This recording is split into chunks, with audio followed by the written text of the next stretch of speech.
Friends, welcome back to my channel Himanshu classes. दोस्तों, हिट teacher exam 2023। अब देखिए 2023 में क्यों ये नाम दिया हूँ, क्योंकि इसी वर्ष से एग्जामिनेशन होना है।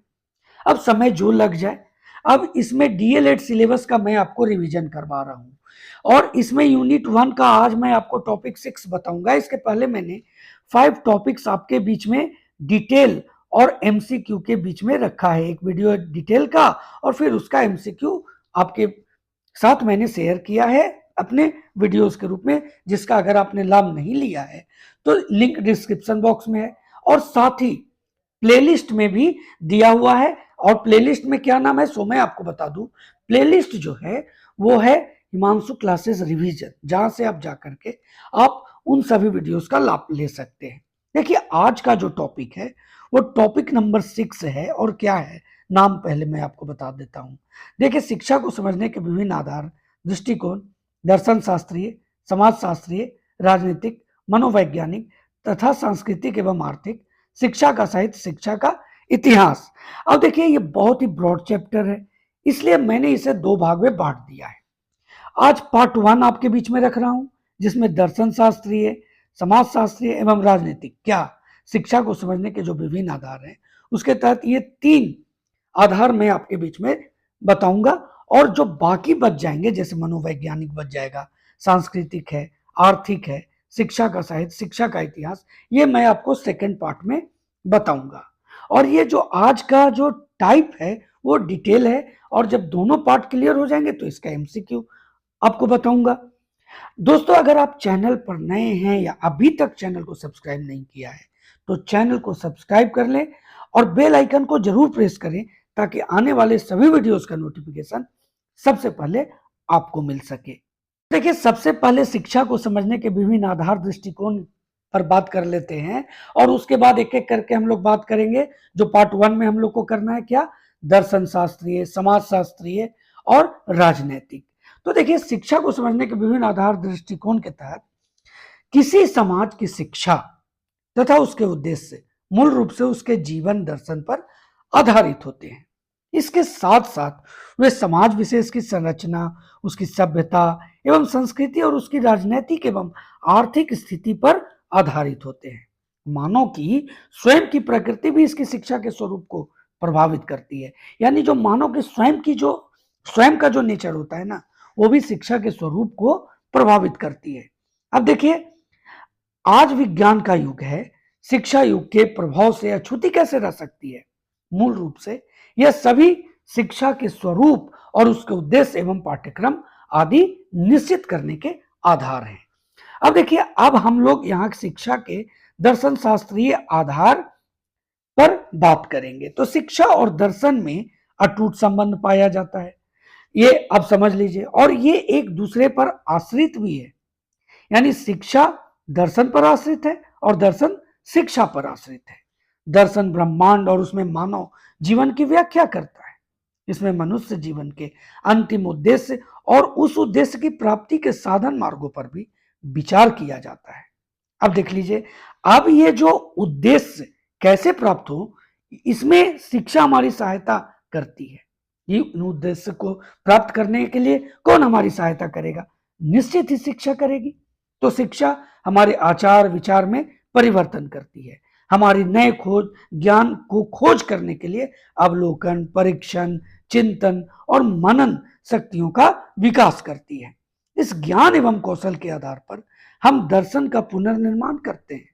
जो ज्ञान हमें प्राप्त होता है, जो कौशल हमें प्राप्त होता है, उसके बेस पर हम दर्शन का पुनर्निर्माण करते हैं बेहतर तरीके से।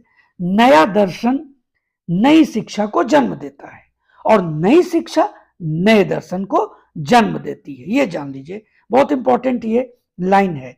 नया दर्शन नई शिक्षा को जन्म देता है और नई शिक्षा नए दर्शन को जन्म देती है। और यह सदैव चक्र चलता रहता है, एक साइकिल है। दर्शन और शिक्षा की इस अनुनाश्रीयता को समझने के लिए दर्शन का शिक्षा पर प्रभाव और शिक्षा का दर्शन पर प्रभाव को अलग अलग समझना होगा। तो चलिए इसको समझते हैं। देखिए, दर्शन का शिक्षा पर जो प्रभाव है वो क्या है। देखिए, शिक्षा क्रिया के विभिन्न अंगों जैसे उद्देश्य, पाठ्यक्रम, विधि, पाठ्य पुस्तक, शिक्षक, शिक्षार्थी अनुशासन आदि पर दर्शन का प्रभाव दिखाई देता है।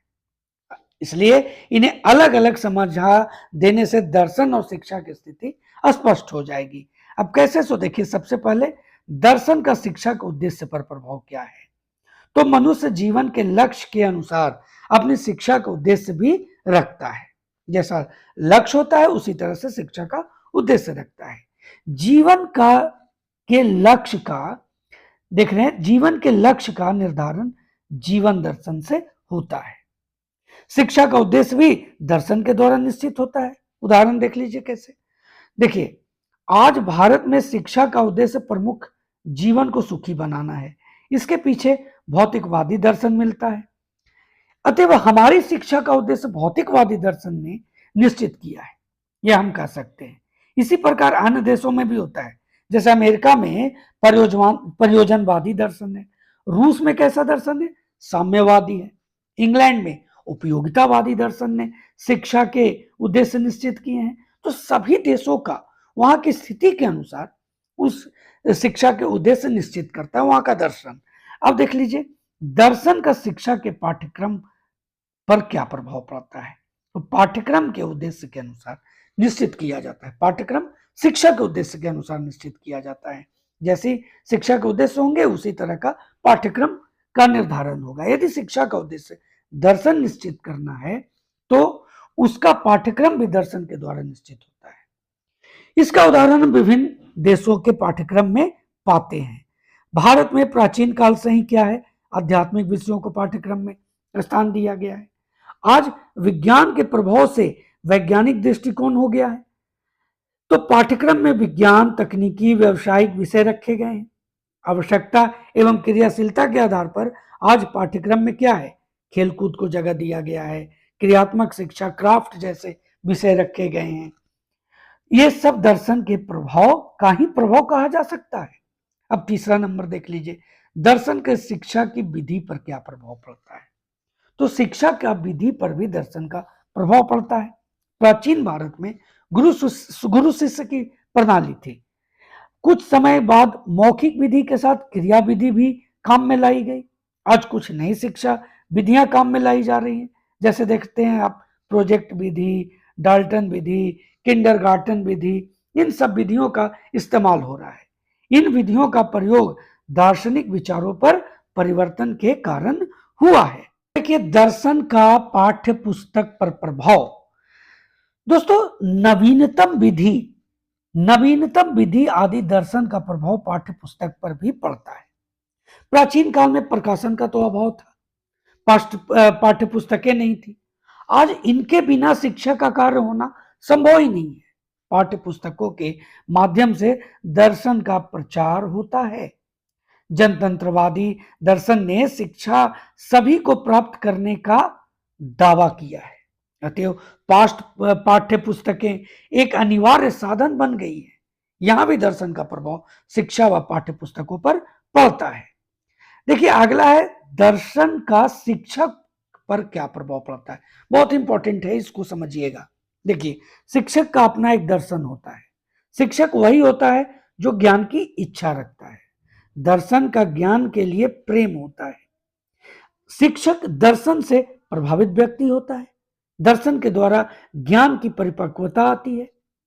व्यक्तित्व के मूल विकसित होते हैं। शिक्षण के प्रति उचित दृष्टिकोण बनता है। सोच लीजिए, ये सब शिक्षक का दर्शन से प्राप्त जो उसके अंदर जो परिवर्तन होता है, शिक्षण के प्रति उचित दृष्टिकोण बनता है। भविष्य निर्माण के लिए सही प्रयत्न होता है और शिक्षार्थी के जीवन का उन्नयन करने में सहायता मिलती है। प्राचीन भारत में गुरु शांत, सरल, निरीह, कर्तव्यपरायण होता था। आज वह शांत है, तड़क भड़क पसंद करने वाला है, धन की इच्छा करने वाला है। वह भौतिकवादी का प्रभाव है। अतएव शिक्षक पर भी दर्शन का प्रभाव दिखाई देता है। अभी तक हम लोगों ने क्या पढ़ा, दर्शन का शिक्षा पर प्रभाव। अब हम लोग क्या पढ़ेंगे, शिक्षा का दर्शन पर प्रभाव। देखिए, शिक्षा मनुष्य के विकास की आधारशिला है।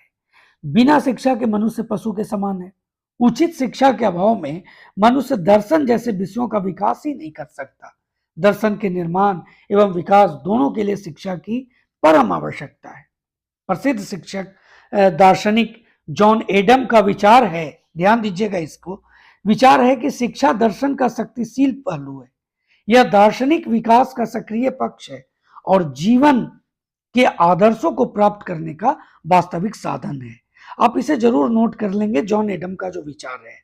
तो इसके बाद आप देख लीजिए, जब जॉन एडम ने शिक्षा दर्शन को शक्तिशाली पहलू बताया, दार्शनिक विकास का सक्रिय पक्ष के रूप में पेश किया, जीवन के आदर्शों को प्राप्त करने का वास्तविक साधन बताया, तो शिक्षा का दर्शन पर प्रभाव के जो निम्नलिखित बिंदुओं के आधार पर जो स्पष्ट किया जा सकता है उसको समझते हैं। देखिए, नंबर 1, शिक्षा दर्शन के निर्माण की आधारशिला है, क्योंकि किसी दार्शनिक दृष्टिकोण को विकसित करने के लिए उसको शिक्षित होना जरूरी है और शिक्षित होने के लिए साक्षरता जरूरी है। शिक्षा दर्शन को जीवित रखती है, अर्थात शिक्षा के द्वारा दर्शन में समय, परिस्थिति तथा आवश्यकता अनुसार नित्य नवीनता बनी रहती है तथा प्राचीन दृष्टिकोण का हस्ताक्षरण भी होता है। अब देखिए, शिक्षा दार्शनिक सिद्धांतों को मूर्त रूप देती है, क्योंकि शिक्षा एक ऐसी प्रक्रिया है जिसके द्वारा हम दार्शनिक उद्देश्यों को प्राप्त करते हैं। एक एक पॉइंट को बहुत ध्यान से समझिए, पढ़िए, नोट कीजिए। देखिए, शिक्षा दर्शन को नई समस्याओं से परिचित कराती है। भारत सरकार के पूर्व शिक्षा मंत्री अपने शिक्षा शास्त्रियों से यह अपेक्षा रखते थे कि वे राष्ट्र एवं समाज की समस्याओं का दार्शनिक हल ढूंढे। दोस्तों, नंबर 5 है, शिक्षा दर्शन को गतिशीलता प्रदान करती है। शिक्षा के अभाव में दर्शन का विकास संभव ही नहीं है। अब देख लीजिए, शिक्षा के सामाजिक आधार पर बात करते हैं। देखिए, दार्शनिक आधार आपने देख लिया, अब शिक्षा के सामाजिक आधार क्या है? तो कार्ल मैनहीम के अनुसार, जरूर नोट करेंगे ये, मानव इतिहास की संचालन शक्ति है, वही मूल्यों का स्रोत तथा समस्त घटनाओं का प्रारंभ करता है। यह ऐसा तभी करता है जब वो समाज में रहता है। इस प्रकार व्यक्ति में व्यक्तिगत तथा सामाजिक दोनों गुणों का विकास होना आवश्यक है। इन दोनों गुणों व विकास हेतु शिक्षा के सामाजिक उद्देश्यों का निर्धारण किया जाता है। शिक्षा के उद्देश्यों के निर्धारण के लिए समाज का आधार बनाना आवश्यक है। देखिए, शिक्षा तथा समाज में अटूट संबंध है। जैसा समाज होगा वैसे ही शिक्षा की व्यवस्था होगी। आधुनिक शिक्षा विज्ञान पर विशेष बल देती है, आदर्शवादी समाज आध्यात्मिक विकास पर बल देती है। एक एक पॉइंट को समझिएगा। भौतिकवादी समाज क्या करती है? भौतिक संपन्नता पर बल देती है। सबसे एक जुड़ा हुआ चीज है। प्रयोजनवादी समाज जो है वो क्रिया एवं व्यवहार पर बल देती है। जनतंत्रवादी समाज लोकतांत्रिक आदर्शों पर आधारित शिक्षा पर आधारित होते, मतलब जनतांत्रिक समाज जो है वो लोकतांत्रिक आदर्शों पर आधारित होती है। तो शिक्षा एक सामाजिक प्रक्रिया है। समाज सामाजिक संबंधों का जाल होता है। ये पूरा आपने इसे बेहतर तरीके से समझा कि अभी आपने देखा कि दर्शन का शिक्षा पर प्रभाव और शिक्षा का दर्शन पर प्रभाव। अब हम लोग शिक्षा का समाज पर प्रभाव देखेंगे और फिर समाज का शिक्षा पर प्रभाव देखेंगे। तो शिक्षा का समाज पर जो प्रभाव है वो क्या है? देखिए, सामाजिक विरासत का संरक्षण, सामाजिक भावना को जागृत करना। देखिए, क्या मैं बता रहा हूं, शिक्षा का समाज पर क्या प्रभाव पड़ता है? समाज का राजनीतिक विकास करता है। शिक्षा का प्रभाव पड़ता है समाज पर, तो राजनीतिक विकास होता है समाज का आर्थिक विकास होता है, सामाजिक नियंत्रण स्थापित होती है, साथ ही साथ सामाजिक परिवर्तनों को बढ़ावा मिलता है, सामाजिक सुधार होते हैं, बालक का समाजीकरण होता है। अब देखिए, समाज का शिक्षा पर क्या प्रभाव पड़ता है? तो जब शिक्षा का समाज पर प्रभाव हुआ तो समाज का भी शिक्षा पर प्रभाव पड़ेगा। तो क्या होगा? शिक्षा के स्वरूप का निर्धारण होगा। जैसा समाज होगा उस तरह के शिक्षा के स्वरूप होंगे। उसका निर्धारण करेगी कौन? समाज करेगा। शिक्षा का उद्देश्य का निर्धारण होगा, शिक्षा की पाठ्यचर्या का निर्धारण होगा, शिक्षण विधियों का निर्धारण होगा, विद्यालय के स्वरूप का निर्धारण होगा, प्रबंधन के तरीकों का निर्धारण होगा। ये सभी समाज तय करेगी। अब देखिए, शिक्षा के राजनीतिक आधार पर हम लोग बात कर लें। सामाजिक आधार हो गया, दार्शनिक आधार हो गया, अब हम लोग शिक्षा के राजनीतिक आधार देखते हैं। तो शिक्षा एवं राजनीतिक प्राचीन समय से ही शिक्षा एवं राजनीति का गहरा संबंध रहा है। राजनीतिक संस्थाएं प्रायः शिक्षा के लिए धन देती रही हैं। जितनी भी राजनीतिक संस्थाएं हैं वो शिक्षा के लिए धन देती रही हैं। वे ही शिक्षा से संबंधित क्षेत्रों जैसे उद्देश्य, पाठ्यक्रम, नीतियां आदि पर अपनी इच्छाएं थोपती रही हैं। पूर्व में अधिकतर देशों में ऐसा होता रहा है, परंतु पिछले कुछ दशकों से विश्व के अनेक देशों में लोकतंत्र का प्रसार हुआ, जिसमें राजनीतिक संस्थाओं को शिक्षा के पोषण एवं विकास का महत्वपूर्ण साधन माना जाने लगा। इस प्रकार शिक्षा की राजनीति में गहरा संबंध है। देखिए, शिक्षा एवं राजनीति के संबंध के निम्न दो पहलू, पहला राजनीति पर शिक्षा का प्रभाव और दूसरा हम लोग देखेंगे शिक्षा का राजनीति पर प्रभाव। अब देखिए, शिक्षा और राजनीति का दूसरा महत्वपूर्ण पहलू यह है कि शिक्षा राजनीतिक व्यवस्था को बनाए रखने और उसको स्वस्थ प्रकार से विकसित होने में किस प्रकार योगदान दे सकती है। भारत जैसे आधुनिकीकरण की ओर तीव्रता से अग्रसर होने वाला एक प्रजातंत्रीय देश के लिए यह अत्यंत आवश्यक है, और भारत ऐसे देश की अगर बात करें तो भारत इसमें अग्रसर भी है। यह आवश्यक है कि उत्तम नागरिकों का निर्माण किया जाए। उत्तम नागरिकों से तात्पर्य ऐसे व्यक्तियों से है जो अपने देश की ही नहीं अपितु विदेशों की भी राजनीतिक समस्याओं में रुचि, समझ तथा स्वतंत्र सम्मति रखते हों, जो अपने राजनीतिक अधिकारों व कर्तव्यों के प्रति सजग हों, जो राजनीतिज्ञों और अवांछनीय तत्वों के हाथों की कठपुतली न बने, अपितु अपनी बुद्धि, योग्यता, उत्तम चरित्र से अपने देश के हितों को सर्वोपरि रखते हुए कार्य करें। शिक्षा को चाहिए कि वह अशिक्षित नागरिकों को उनके राजनीतिक अधिकारों के प्रति जागरूक बनाया जाए। यह शिक्षा का ही कार्य है कि वह अपने पाठ्यक्रम व अन्य क्रियाकलापों द्वारा विद्यार्थियों का समुचित रूप से राजनीतिक समाजीकरण करे। उपर्युक्त विवेचना से राजनीति पर शिक्षा का प्रभाव स्पष्ट है। अब दूसरा देख लेते हैं, शिक्षा पर राजनीति का प्रभाव। यदि आदर्श व्यवस्था के रूप में देखा जाए ना, तो एक लोकतांत्रिक देश में शिक्षा के विकास में राजनीति बहुत सहायक सिद्ध होती है। राजनीतिक शिक्षा को नकारात्मक एवं सकारात्मक दोनों तरह से प्रभावित करती है। नकारात्मक रूप से में राजनीतिक अनिच्छा शिक्षा के मार्ग में बाधक है, वही राजनीतिक इच्छा शिक्षा के लिए अवसर है। पूर्व हम लोग पढ़ चुके हैं कि राजनीतिक अनिच्छा के बारे में, किस प्रकार राजनीतिक अनिच्छा शिक्षा के मार्ग में बाधा डालती है।